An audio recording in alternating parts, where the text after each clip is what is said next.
upang pasinayaan ang 10 megawatt solar project ng First Cabanatuan Renewable Ventures Incorporated FCRVI, inaanyayahan po natin ang ating mahal na Pangulo Chris Chong and Ms. Ria Vergara kasama si Secretary Senen Sarmiento.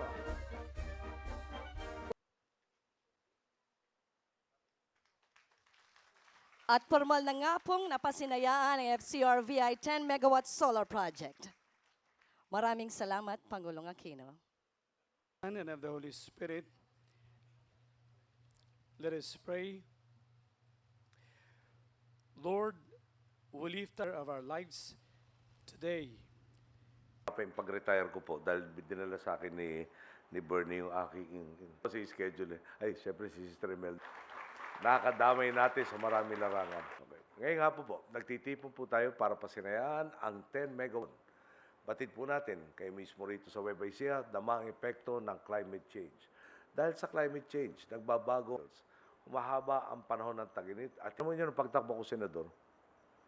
Sorry samantalay ko, napapaalam na ako sa inyo.